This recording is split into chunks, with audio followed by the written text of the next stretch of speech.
Hey guys, I thought I'd show you a quick update on the dialogue system that I've been working on in my game. So I've been following along this RPG course from Game Dev TV, which I highly recommend. The part I'm working on at the moment is this dialogue course. So first up, you can see that when you get close enough to enemy guards, they now turn and look at you. And they'll continue looking at you until you move away, at which point they'll move along on their predefined patrol route. Some guards we can't interact with, but some we can, such as this guy. You can see the cursor changes to a dialogue cursor. When we click on him, he plays an animation, the dialogue pops up, and the player looks at the person that's talking to. And if we move around the scene, the guard continues to look at us. So we can step through these dialogues and there's multiple answers. And depending on what we choose determines the outcome. So he's asked us if we are new in town. We've said, if we say I live here all my life, then he asks us another question. You must know Mr. Burns. If I say, who is that? He says, never mind, and waves us goodbye. This other guard here has the same conversation. If we choose the other response, are you new in town? I live here all my life. Then you must know Mr. Burns. Yes, I do. He says, that was a test. There is no Mr. Burns in these lands. And they begin to beat us up, eventually killing us. And then returning to their patrol routes. So the dialogue course shows you how to make this whole editor tool here, where you can see the whole conversation represented as these nodes. And the whole conversation lives in this one scriptable object. So if we wanted to create a new conversation, we just choose new dialogue, and now in our dialogue editor, we have our first conversation node. So we can say, hello there, and then we can choose a add child node. And the child nodes by default will be the player's response, which show up blue. If we wanted that to be a second phrase from the AI, we can just untick this option here. So now the guard's going to say, or whoever we put this conversation on, is going to say hello there. And when we click the next button, it will say, have we met? And we can add child node and say yes. Yep. And we can choose to add a second option, which will be we have it. And then we can continue on adding more and more. So popping back to the scene view, if we want to put the conversation on this NPC here, for example, we just select him and he currently already has a AI Conversant script. And we just put our new conversation in there. And that's it. When we hit play, you can see that when we talk to him now, he says, hello there. And he says, have we met? And then the player gets the options of yes or no. So some of the things I added to these nodes is if I select one of the nodes, you can see in the inspector here, I've added a audio clip. So if I was to record voiceover, I could just put in the audio clip there and it'll play it when it arrives at each node. You could also just put a sound effect like a pop-up noise, or you could put in a musical sting if you wanted the bad answer, for example, when they start attacking you, to have like a dun dun dun. You could really easily drop that in there. The other thing I've added here is the dialogue audio source. So you can see under my character, there's a list of audio sources for the different like die sounds and footstep sounds. So I just added another one for dialogue. Another thing I added was the animations during the dialogue. So you can see here, when you start a conversation, as you click through each node, the person you're talking to, as well as the player, plays animations. So if I choose a node here, you can see in the inspector, I've added this animation type drop down. And this allows me to choose what animation will play on that particular node. So you can see here, this one's playing casual animation, casual. This one's playing maybe. This one's playing yes, because it's a sort of yes response. Yes, I do. And then this last one here, where they get aggressive, is playing the animation type angry, or this welcome plays the animation type greeting. So in the dialog script, you can see up the top, we've got the drop-down enum list here and a serialized field referring to that enum. So that gives us the ability to choose the animation type. All right, so next up, I created a script which I called the Dialog Animation Manager, and that just lives on the player. It has a reference to the player conversant, the player's animator, and the AI conversant, which is the character that you're talking to. So you can see the start function just gets a reference to those components, and we have a event trigger hooked up to on conversation updated. So every time a new dialog pop-up appears on screen, we're going to trigger this function here. If we just go to that, and the first thing we do is get a reference to the current dialog node that's on screen. Then if that's not null, we want to animate the AI conversant. So we look at that dialog and call isChoosing, which is a method that returns true if the dialog that's on screen is awaiting a response from the player. So if that's not the case, then we know that the AI is talking, so we want the AI to play their animation. So we get a reference to the AI conversant, the person we're talking to, and we can do that by calling the get AI conversant on the player conversant, and then we get a reference to that AI conversant's animator.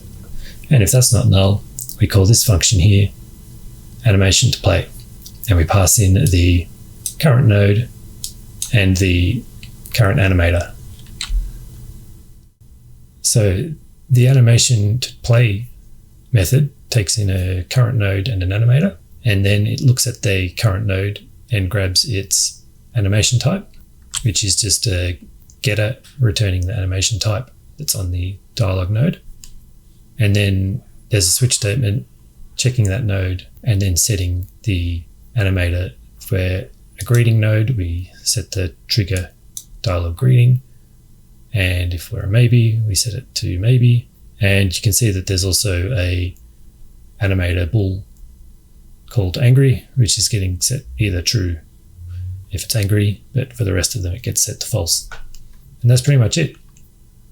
If I go back to the animator, you can see in our parameters, let me just make this bigger. So down here we've got all our parameters for the dialogues: angry, greeting, yes, no, maybe, casual. And you can see at the top we've got our angry bool. So I put that in because I needed them to turn hostile and attack the player if they were angry. So that's how I handled that. It's a little bit different from how it's done in the course. And the other thing I've got here is this randomizer. So if we look at our layers, we've got this upper body layer. First off, we've got our base layer of animations, our locomotion, our attack, etc. Then we've got a upper body base layer, which has a mask. So the dialogue animations only play on the top half of the character, so you could still play the walk animations. So I didn't want to disable character movement while you were having a conversation, so you can still walk off and pick things up while someone's talking to you, but the top half of the character will still play the dialogue animations of him nodding his head and moving his arms around. So we've got this animation substate for each one of these conversation types. So dialogue angry, for example, if we go into that, you can see we've got 10 different animations, and the way it chooses a random one to play is simply by having this choose random state animation behavior script. So if I open that up, it's just using the on state machine enter. So when it comes into this state, it chooses a random number based on the number of animation clips and sets the randomizer integer. So if there's a way to automatically call this, let me know. I couldn't find a way to return the number of animation clips in a substate machine. So I just left it that I enter that in manually up here. And if I go back up a level to, say, Dialog friendly greet, you can see we've got 4.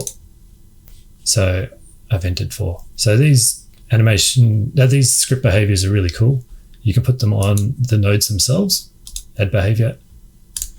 But if you click on the background, you can put one global behavior that will apply to all of these. So for in this example, when we come into one of these nodes, say no, you can see I've set that to 6. So as soon as it comes into here, it'll set the parameter to a random number between 0 and 6, and that'll, based on that, we'll choose a random animation to play, because each one of these transitions, you can see it'll choose this one if the randomizer equals 1. It'll choose that one if it equals 2, 3, 4, 5. So that's how we play random animations. And if we look at our new dialogue that we made before, if we put that on our character, our little NPC guy here, we change his to hello. If we look at that in the dialogue editor, so we can set that to greeting, and then maybe have we met, set to maybe, because it's like a question. Yes, we have. He could be angry. No, we have not. We'll put that to no. And this one I might actually set to yes. All right.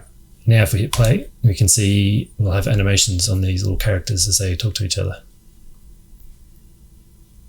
So he's playing a little hand wave, and the player kind of nods his head. It's a real minimal animation, that one. And if we say no, he should shake his head. It didn't actually play that one. And I think that's because our dialogue, if we choose our last node, I think that's just because it doesn't have any, it doesn't end on an enemy. So I might just add a child node and say end play. And if we want to link this node to this node, we can do so with these link buttons. So we just press link and then we choose child. So now either response from the player will step into this node, and we'll set that to greeting. So he plays a goodbye wave animation. The reason it wasn't playing animation on these is because I've hooked it up to play the animation on the exit state of the nodes for the player, because I didn't want it to play the animation right away. So have we met? So rather than play the animation right away on the player, I wanted it to play on the exit. I thought it would look weird if he's playing the talking animation and you haven't even read these options yourself. So no, we have not. He shakes his head and he says, okay, then bye, and waves. The other thing I added was I didn't like it how the character could talk to any NPC from any range. I thought it would look more realistic if the character actually had to walk up to who they were talking to. So if we choose our NPC here, you can see that on his AI Conversant script, there's a vocal range, and I've set that to 6 by default. So that means the player will have to be within 6 meters to actually start the conversation. So if we go into play mode, we can see that in action. So if I choose to talk to this guard over here and just click on him, the character's automatically going to run over until he's within 6 meters. And we can dismiss that and run off. And if we're mid-conversation and run off and hit next, he'll still turn to face the guard, but he won't run back. So another question I had was how I made these player portraits and NPC portrait in the dialogue UI here. And the way I did that was simply just put a camera that's attached to the character's hips. So you can see here, if I just choose that camera there, see we've got a camera that's rendering to a texture. And the reason I called that empty is because I didn't want to have to make a render texture for every NPC. So you can see this camera here belongs to this camera, this character, sorry. And then we've got another character over here. He's got his own camera that's rendering to empty. And this guy here, he's got one and it's rendering to empty. So what I did was I set every character to have a camera, and that camera is attached to their hips so that if they were to squat down, they don't drop out of shot. They're always in the center of the frame. So then on the Dialog UI in Update UI, so this is the script that lives on the Dialog UI that pops up. When this is updated, so every time that appears or it gets updated when you press the next button to go to the next dialog, there's a call to my set current conversant portrait function. So if we step into that, this is back on the player conversant script. We've got a function to set the conversant portrait. So if our dialog camera isn't null, and if we're choosing, so if we're the player, we want to call the show player portrait true, else it's the NPC talking, so we want to call that same function show player portrait, but this time false. And then there's just a else statement for a warning if there's no camera set for the player. So this show player portrait script function, if we go into that, so should show player, that's the bool that we're passing in. So if we should show player, then dialog camera render texture equals the dialog conversant preview, which is our render texture. Else it's the AI talking, so our dialog render texture, we switch back to the empty to sort of clear it out, and then we look at our current conversant, we get their dialog camera, and if that's not null, then we set our current conversant dialog camera render texture to be the dialog conversant preview. Else we put a debug message saying the dialog camera has not been set for conversant. So what does all that mean? Well, if we just look at the get dialog camera function, that's just stepping into the AI conversant and returning their dialog camera. And I did have this serialized where you would link up the dialog camera, but I since removed that and made that an automatic lookup. So if we pop back in the start function, dialog camera equals get component in children camera. And there's only one camera on any of the NPCs, so I just had it get component in children. So it'll find the first camera that's attached to that character. And then you can see it's currently rendering to the empty texture, as is the player. That's why if I choose this texture, it's overridden to show the player. And then at runtime, it'll update the dialog conversant preview. Okay, so that was just a few little updates that I've made to the dialog system. Hopefully that was helpful to somebody and mildly interesting. That's it for now, and I'll catch you next time.